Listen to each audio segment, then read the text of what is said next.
This is Toledo Symphony Lab, a behind-the-scenes look at the world of classical music from WGTE Public Media and your Toledo Symphony. I'm Brad Cresswell. Joining me today in the studio are the Toledo Symphony's president and CEO, Zach Vassar. We also have TSO Marketing Director Vanessa Gardner. And on the phone, we have the TSO's Music Director, Elaine Trudell. And our special guest today is...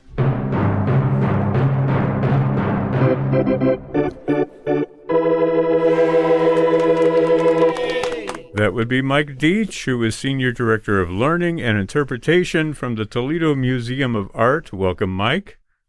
Thanks for having me. Did you like that little fanfare? We have to throw together a little fanfare for all of our guests. Yeah, it felt like a mixture of me walking out on the Peristyle stage or Mud Hidden Stadium, so I appreciate that mashup. Yeah, totally. An arena of some kind. Yes. Well, you are here because there is a collaboration between Toledo Symphony and Toledo Museum of Art. I mean, there is, they've been collaborating for a very long time, but this concert that we're taking our cue from is called Art and Music Collide, and I assume you mean that in the best way possible. In the most gentle way possible, yes. In a way that is not going to harm any of the art. We would say just a little bump. They bump, perhaps. A nudge. A little nudge. Yeah. And a lot of wonderful music on this concert, and we'll talk about that in a moment. But Mike, one of the things that we do with our guests is ask them to tell us a little bit of their story so we can get to know them a little bit better. And, I'm curious how somebody gets interested in working with museums and, in your case, working with education and interpretation, all that sort of stuff that your job covers. First of all, tell us a little bit of what you do at TMA, and then maybe give us a little rundown on your history or how you got there. And I got a little music. Let me see if I can pull it up for you here. There we go. Some nice heroic music. All right, take it away, Mike. Let's hear about you. So it's great. Well, thank you for introducing me and making me feel like a hero as I jump right into this. So as Senior Director of Learning and Interpretation at the museum, I'm really lucky because the majority of what my team does is engage with the public in some form of programming, mostly on site, but of course this last year has really moved us into the digital realm and also beginning to go out into the community more. But when I say programming, as you think of TMA, or maybe as you don't think of TMA, it's things like art classes, family experiences, tours, lectures, films, anything glass related. So if you wanted to go watch a glass blowing demonstration or take a glass class, all of that rolls up through my team. So we're really the fun, sort of interactive, hands-on. Not to say that the museum's not fun in other parts. I just happen to think we're the most fun. And we're really for all ages. So you may think, oh, well, my child can take an art class, but you can take an art class as well. Your child may come on a school tour, but you can take a tour as well. So really all ages, and it's trying to bring the art to life in a way that maybe you necessarily wouldn't get that just by going to visit the galleries on your own. And sometimes you want that ability to connect in a way that maybe text on a wall won't do for you. So hopefully those are the kinds of experiences that we can help shape at the museum. Absolutely. Tell us a little bit about how you came to be in Toledo at the Toledo Museum of Art. I mean, you're not from this area, right? That's right. So I'm originally from Louisville, Kentucky, or if I were to pronounce it correctly, it would be Louisville, Kentucky. Born and raised there. And I went to a small school in southern Indiana, which was actually the first time I ever took an art class. I didn't actually take any art or art history growing up, even through high school. And so I had a friend in college who said, I'm going to take an art history class. You should take it with me. I took it in high school. It'll be a lot of fun. And I was hooked at that point.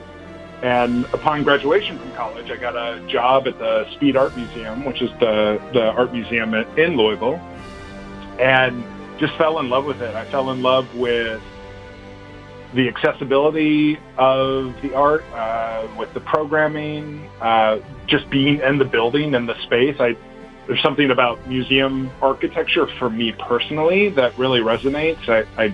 It transforms me in a way, and so I was really hooked at that point, and did a few stops, notably in New York City for 6 years to get my graduate degree in art education, and then work at the Brooklyn Museum, and then my wife and I moved back to the area, started a family, and this job opportunity opened up in Toledo about 8 years ago, and quickly learned what a community museum TMA was, and said, this is the place that I want to be, and really haven't looked back. Let me just take a moment. Thank you for inviting my family, by the way. Right, exactly. Check is in the mail, as they say. Let me just take a moment and once again say how amazing it is that we have these institutions right in our backyard. I mean, we talked about Metro Parks last week. You have the Art Museum, this concert inspired by everything going on at the Art Museum, including a new exhibit that we're going to talk about in a few minutes. And, of course, the symphony, the zoo. We're really, really blessed to have all of these organizations. Let's talk a little bit about the concert and the music that's on the concert. Elaine, you've joined us, and I know that you've conducted some of this stuff in the past. You want to give us a little bit of a rundown of what we can hear, of what we expect to hear? Of course. Now it's the way to join forces in this artistically is quite easy, because with the bird, there's so much music that thematically has that. But there's one in particular that always fits so well this kind of event is the birds by Respighi. So Uccelli, the birds. And what I like about this piece is that it has all this color, especially you can feel almost the wind blowing through the leaves, not just the birds that you can hear, and they're also very interesting because some of the birds, some of them are not birds, but anyway, for example, you have the dove, but you also have the hen, and the way it's done, there's humor in the music. There's all kinds of emotion that you go through it. And people might know a little bit the nightingale is so beautiful, the cuckoo, of course. And then you have a great mix of all these birds that you've heard together. And it's like walking, I would say, just walking through the museum and seeing different things. But there's a little bit of that, like you hear about something, then you hear another one. And then at the end, we have a little recap. And it's always like a great piece to have on a program. There are two pieces that actually were brought up by our guest conductor, Edwin Altwater. Now, Edwin is a great conductor. He's a Michael Tilson Thomas assistant, Tilson Thomas assistant in San Francisco, but also he was part of the YouTube orchestra for both times that they had it. So he's somebody who's very involved in multimedia, very involved in programming as well. So usually when we have a guest conductor, I kind of give them the program and they just go with it and they conduct what I tell them. But Edwin had some ideas and actually it was very interesting. Yeah, the composer I didn't know anything about, which gave me the great opportunity to discover. And his name is Quinn Mason, and he just turned 24. He lives in Texas. He lives in Dallas. And he wrote this incredible piece last year. I mean, he's been writing and conducting for the last decade. So if you think like it was like 14, 15, he could fit in many of the programs that we do, including the prodigies and all that. But what I like about the piece we chose a piece that he talked to me about him. I went to listen to his stuff. And there's a piece called Immerse. He wrote that last year. I'm trying to program a bit more music that's been written during COVID. to see how, what was happening inside the psyche of the composers as well. But this one, what I find very interesting, and imagine I'm talking about a painting, okay? And it's a study in texture, blending, and the different qualities and the different families of colors. And that's actually, you change that for a piece, and that's the beginning of this intro for this piece. It goes into, kind of a mysterious Messiaen harmony, which I absolutely love. And you are immersed in this. So this is something that Edwin made me discover this composer. So I was very happy to go through his stuff and to program this. There's a piece by a fellow Canadian. Sometimes it happens, Viviane Fung. We're playing a piece by her that's called Pizzicati. It actually will open the concert. And again, it's this sound that when you're chirping a little bit, and you hear different kind of, if you really go in the forest and you hear the different sounds of the birds, they're not so often things that are like whistles. A lot of them are just like knocks and sounds and little chirping and there's a lot in that piece that's called Pizzicati. Of course, it's for the plucked string, so it gives you an idea of that. And I would say, even though everything that I've talked to you about is great music, our pièce de résistance is, of course, the red violin. So the red violin, and it will be played by Laura St. John, the great Laura St. John. We're very happy and lucky to have her to come and perform this with us. And this is something, of course, that most people know, some from the movie, some just by the soundtrack, the incredible soundtrack by Corleano. And again, it's a concert that, the oldest piece on this concert is first part of the 20th century, and we're getting we're in the 21st century, so we're starting to be at a time where the music and the art that we know is getting closer to about 150 years ago, which is kind of the norm. But if we remember when we were younger, 150 years ago was a little the end of the Romantic era, and now it's somewhere else. It's very interesting. So anyway, so this is our program. We also have a little bonbon for everybody, a little Rachmaninoff vocalise in there. We try, as we like to say, Zach, I like to say that too, that there's a few things we know very well, like the red violin and the vocalise, will be things that we walk in the concert hall expecting to enjoy, which you will. But when you walk out, you might be talking a little bit more about the birds. You might be talking a little bit more about this piece by Mason. But I think you will be talking a lot about the immersive experience that you have in art.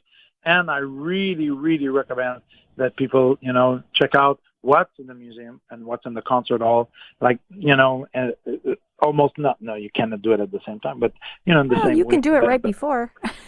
You could do it right before, that's true. Or you could make, 2 outings if you really want to take your time. But it's nice to make a day of it, Mm-hmm. Make a real day of it. Wonderful. We should mention that if you're listening on the radio, the concert is happening this weekend, Friday and Saturday at 8 o'clock p.m. And if you're listening to us on the podcast, you can live stream this concert, or you can also watch it archived. That's available at stream.artstoledo.com. But there are tickets for this program, right? And that box office phone number is 419-246-8000. Did I get that correct? Mm-hmm. Yeah, I finally got it now. Of course, I wrote it down, so that helps.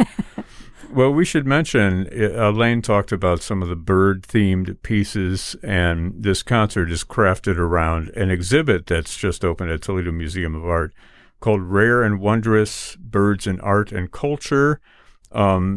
Mike Deetsch, who is here from TMA. Mike, you want to tell us just a little bit about this exhibit? Yes.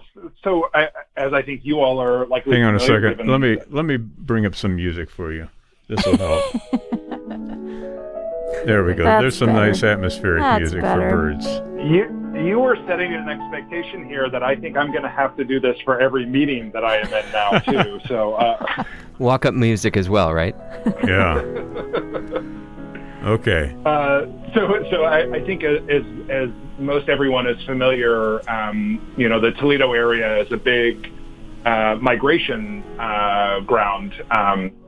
particularly for the warbler, but many other birds, and they stop on the south shore of Lake Erie before ultimately migrating to Canada. And so that period is coming up. So since 2012, we have hosted 5 different exhibitions around birding culture. And so this exhibition, as you mentioned, Rare and Wondrous, Birds in Art and Culture 1620 to 1820, really is highlighting European paintings, prints, illustrated books, and decorative arts from the 16, 17, and 1800s, really featuring exotic birds. So we're going to have, I'm going to see if I can pronounce this correctly because it's a mouthful, ornithological studies of birds. So think of somebody like Audubon, although we don't have Audubon prints in this.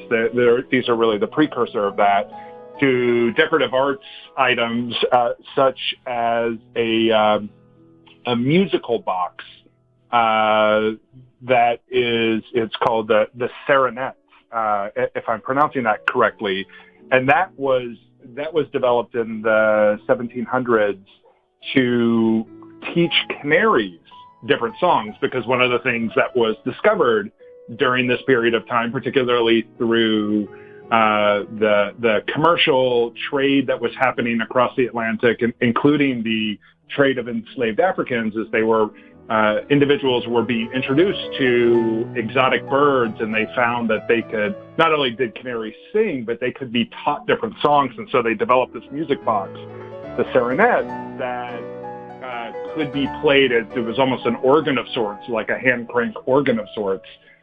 So you're going to see, not only the studies of these birds, the drawings and the illustrations, but we have while the music box won't be playing in the exhibition, we do have a video of it. So you can get a sense of what it sounded like and the way it was played. So really fascinating sort of dive into naturalist study, 400 years ago.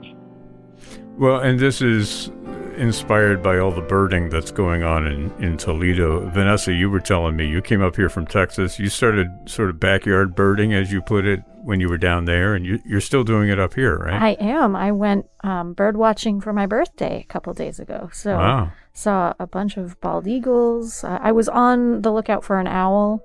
He was elusive, but yes, I feel a little nerdy when it comes to birdies.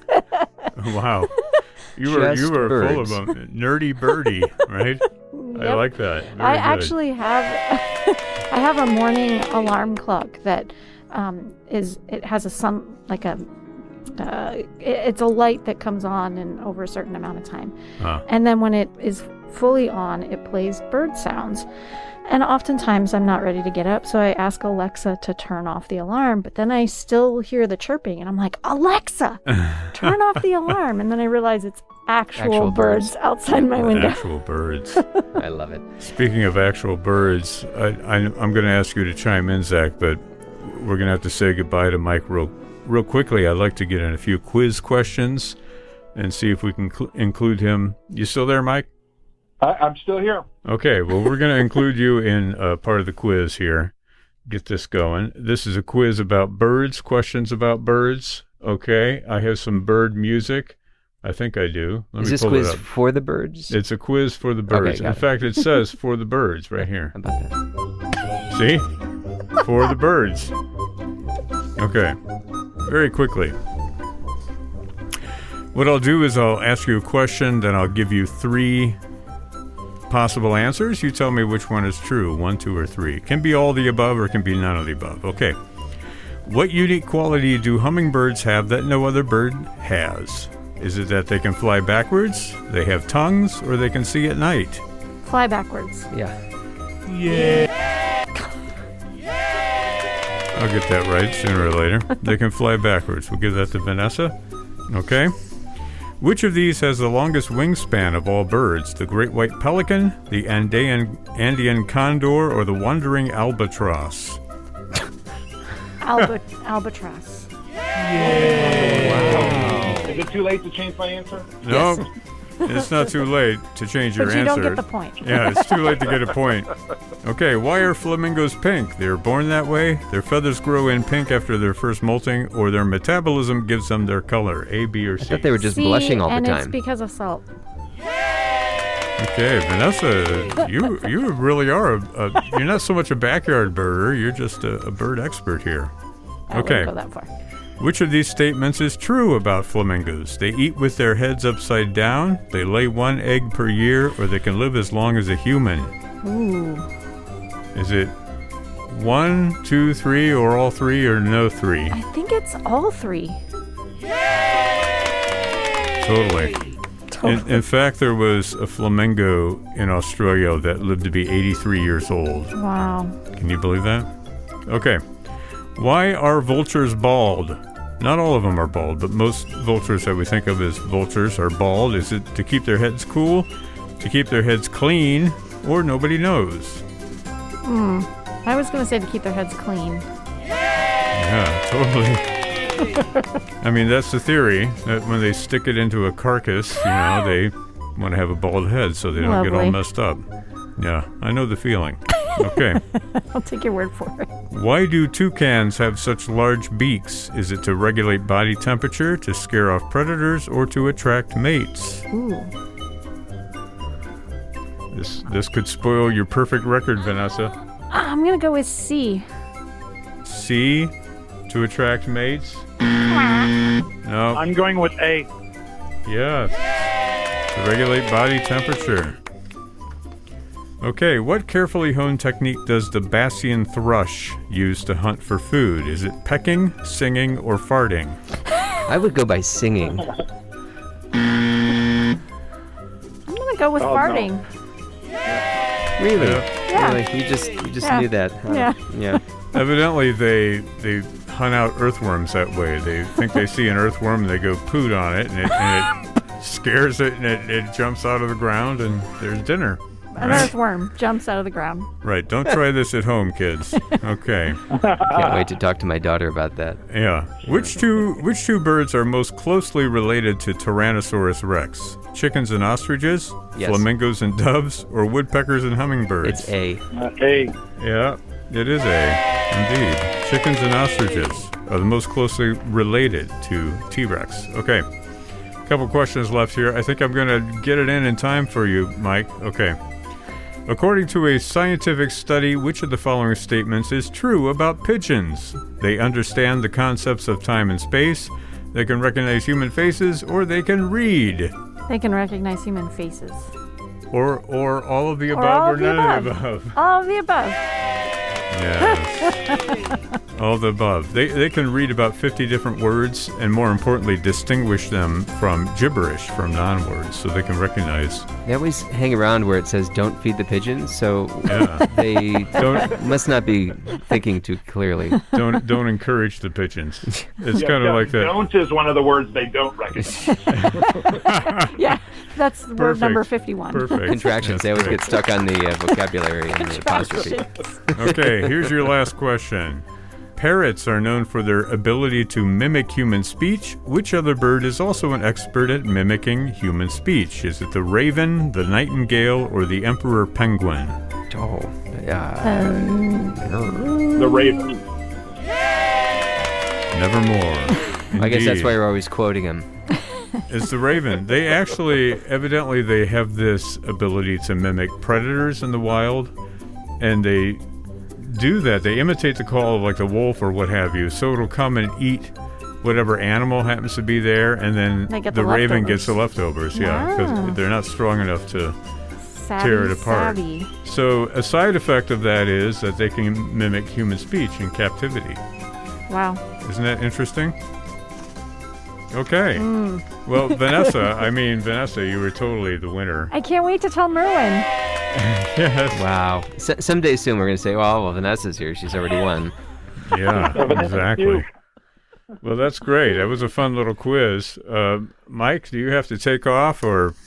I do. Thanks for having me, and thanks for, I think as much as anything, exposing me to Vanessa, who I know my new trivia partner will be moving forward. So there you go. Now I have a sixth friend in Toledo. Well, Mike Deetsch, who is Senior Director of Learning and Interpretation at Toledo Museum of Art.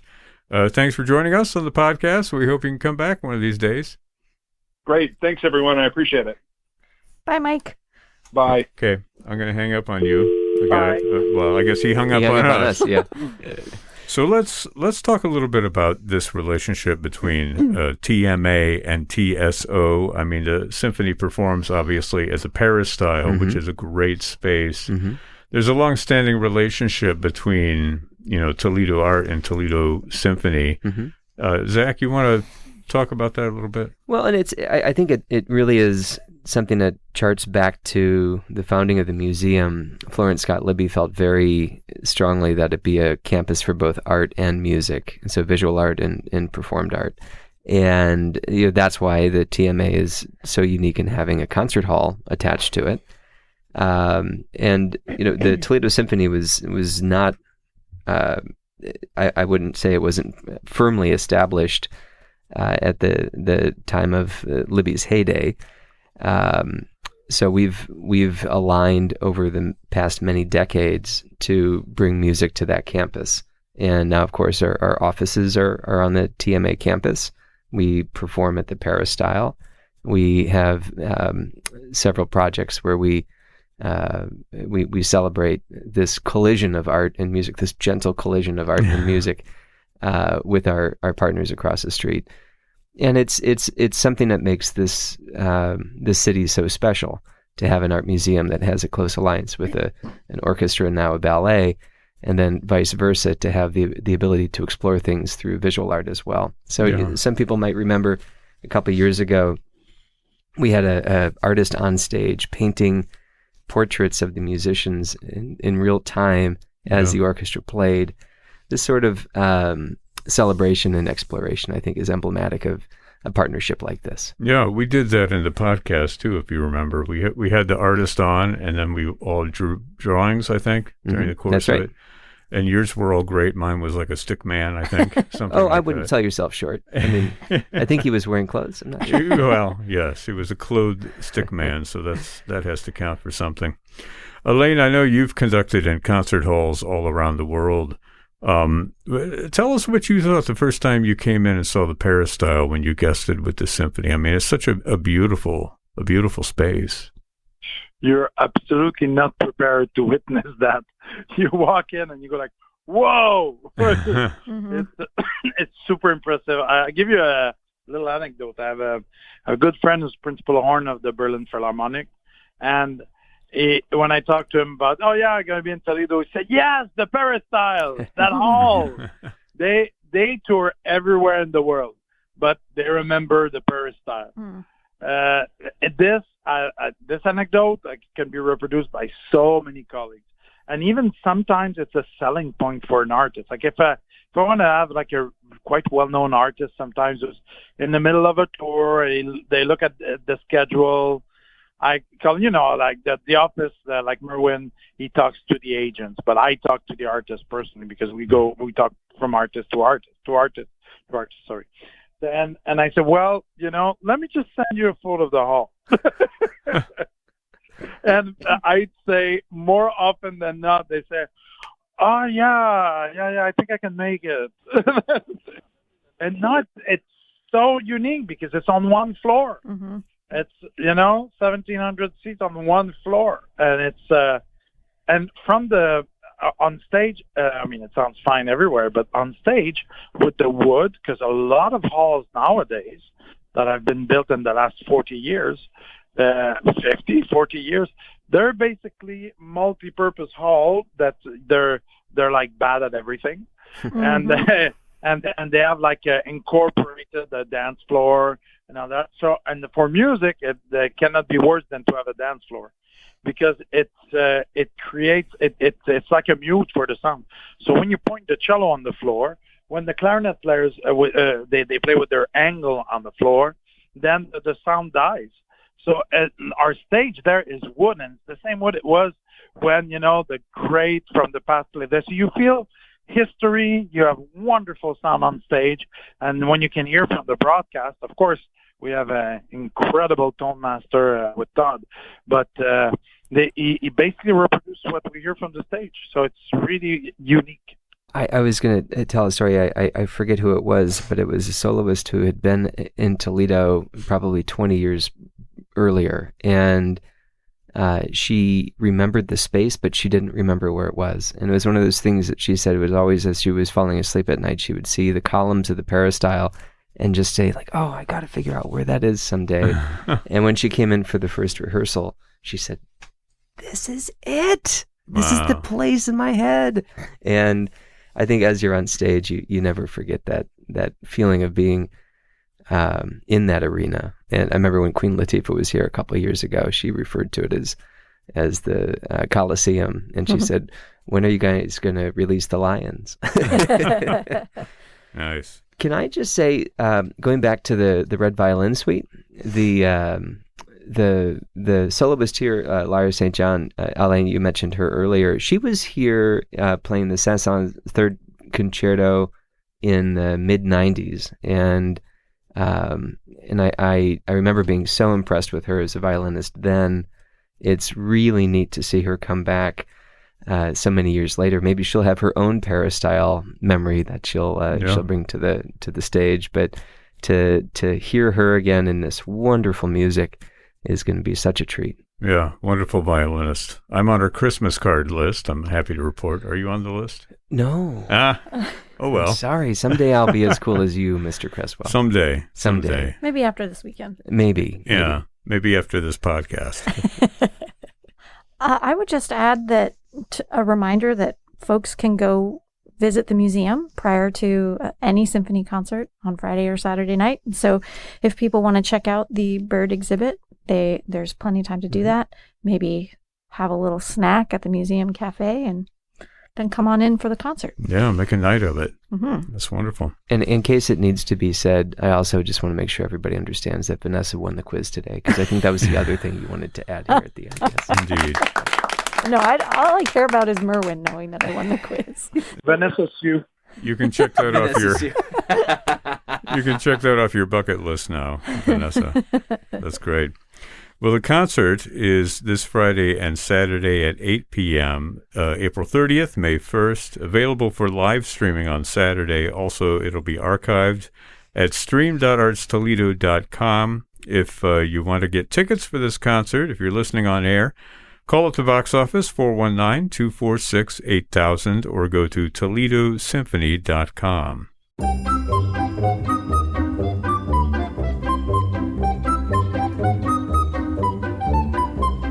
This program is a production of WGTE Public Media in collaboration with our sponsor, the Toledo Symphony, with generous support from the Rita Barber Kern Foundation.